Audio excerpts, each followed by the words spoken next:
We recently moved into a new apartment, and although the apartment is great, the closet situation can be greatly optimized. And believe it or not, I have moved 22 times already in my life, so I've had plenty of opportunity to develop my closet organization skills. And this experience has come down to a few principles that will always keep your closet tidy even if you live in a constant rush, that will always give you overview over your clothes, and that will optimize the little space that you have, because it's not usually that we have too many clothes, is that they are badly organized. The main problem with this closet is that it is mostly made out of shelves. And the problem with shelves is that when you want to use them, you need to make big piles.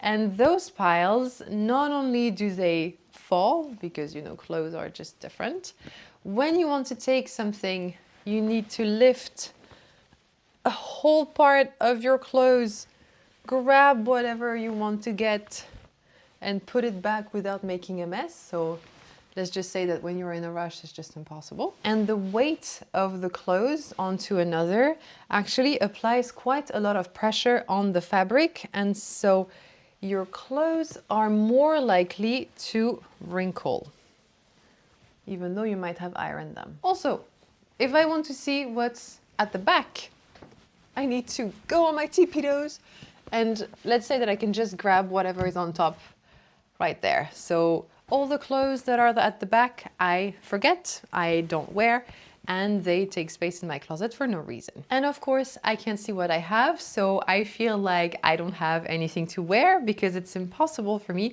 to have a real overview of the clothes that I own. It's just so overwhelming. Like, obviously it's difficult to pick an outfit in the morning with a closet organized like this. Another major problem that I have here is that I don't have any kind of compartmentalization. I don't have any space to put small things, so like underwear or socks. And so here I've tried to use boxes to do that, but because my shelves are also too high, if I want to actually look at what I have, I need to grab the box and actually look.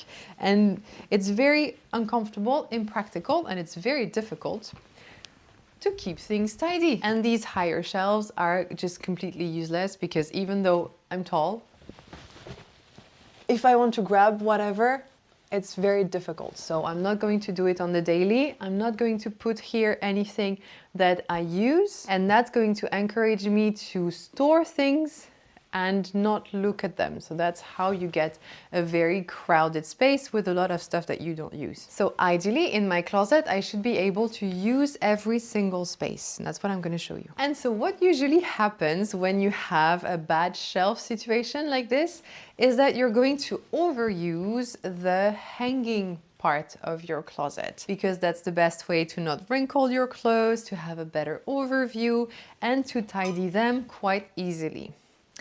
The problem when you do that is that you crowd that space. And when you crowd that space, it's harder to see what you have, because you really have to push things so that you can have an overview of what you have. And you're also creating some pressure from both sides, so that when things are really tied together, so maybe more than what I have, if you need to put your blazer back, you're gonna very likely make wrinkles right here, because you're gonna have to just scooch it in. And the other problem with that hanging space is that it's too low. So it's not very practical for me to see what I have, because I have to look down. And if I have long dresses, I need to fold them like this. And if I have coats, they can't fold properly, so they are accordioning at the bottom, and that creates wrinkles and is not a good way to care for the things that you own. And then the final problem of that poor closet organization is that I don't really have space for my accessories. So I can't put any kind of jewelry, scarves, hat properly. And my bags, I need to crowd them as well, which is not a great way to select the bag that you'd like to have with your outfits. Likewise, the shoes are just completely crowded at the bottom, and it's not a great way to have an overview of your shoes. And as you can see, there is a lot of space, particularly here, that we could use in a much more optimized way. Your shoes don't have to be at the bottom of your closet. So luckily for us, this is an IKEA closet, so we can buy IKEA elements to reorganize that closet.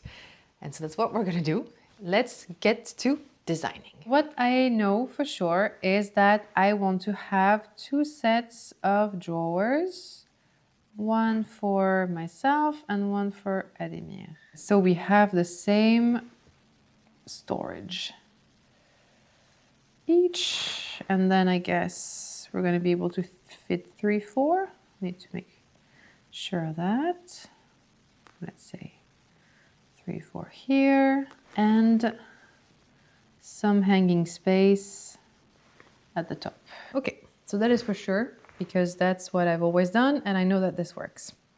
Now, the difficult part is what to do with these 2 spaces on each side, because they're not the same width, so I can't divide them equally. If this is the space for shoes and bags, it's going to be too small, I think. So I need to have my shoes and bags on this side, that is for sure. So this is going to be the part for long things. So let's say long things. We're going to have our rod here. Top, probably the same system, because we're not going to be able to reach the rod higher than that. So here I'm going to have my long things, probably up to here. So I have a space here. For the other side, that's where I have my shoes and my bags. If I put drawers, I'm not going to be able to have something homogeneous, because my drawers are going to be probably at different heights, because shoes have different heights. So do bags. IKEA delivery has arrived.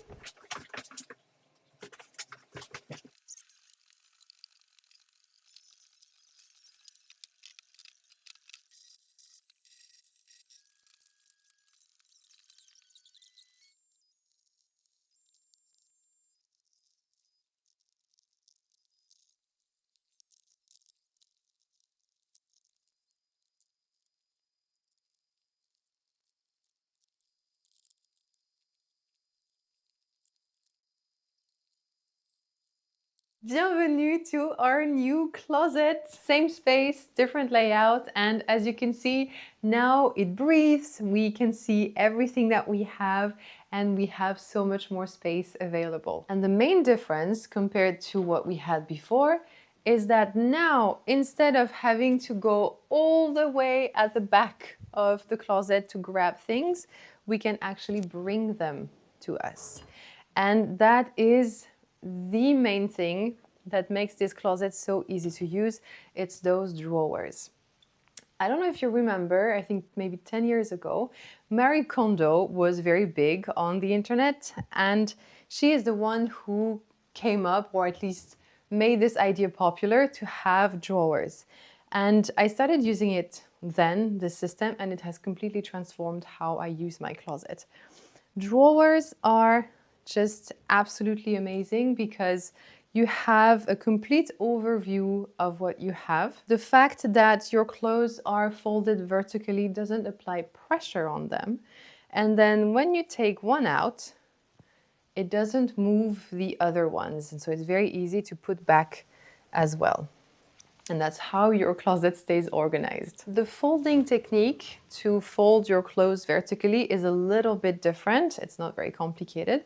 So I'm going to link a tutorial down below, the best one I can find on the internet. So if you want to do that, you can learn very quickly. It's not going to be a big learning curve. The way I have organized my clothes is first that I'm using this hanging section only for short things that I cannot fold. So that's basically my shirts, my coats, and the more delicate tops that I have. Then right under, I have this lovely little tray where I can put my jewelry, my scarves, and as you can see, I have quite a lot of free space, so we need to collaborate with brands so we can have a lot of new things and also buy them ourselves. I always put my underwear on the top drawer because it's the first thing that I pick when I get dressed. So here I have used separators, also that I've bought at IKEA, and all the Cezanne boxes to organize my things, and basically everything is just nicely folded, so it's easy to just pick one. Right under, I always have my tops, so my simple t-shirts and things that are not too fragile, and my pullovers. Afterwards, we have all the bottoms, so jeans, pants, and skirts. So here also I have color coordinated them because I like when my jeans are by shade, which is a fun thing that you can do, which you can also do with your underwear if you want to get very nerdy. And finally, at the bottom, I have the things that I use a little bit less, so my workout clothes and my homeware. And as you can see, I have reduced as much as possible the top part, which is difficult to access. So here I have put in Cezanne boxes little pouches and little clutches that I don't use very often. And for shoes and bags, we have bought these lovely little trays. I've never had that before, but I wanted something as close to a drawer as possible that didn't limit me in the same way. So these trays were absolutely fantastic, and instead of having to go reach for my shoes over there, I can bring them to me and have a nice overview over my shoes that I love very much. And we have set them at different heights so that we could utilize the space as much as possible, and decided that we had a section for boots here, a section for heels here, and a section for bags with a bit more space at the top. And here I have also tried to minimize as much as possible this top section, which I have kept for bags that I don't use on the daily. So summer bags or bags that have a bit more of a statement that I don't use as much. And then over there, we had quite a small space, so I struggled a bit to find what to do with it. We decided to go with a bigger hanging section so we can put our long things without having them accordion at the bottom. We decided to add 2 drawers here so we can put our bed sheets and things like that.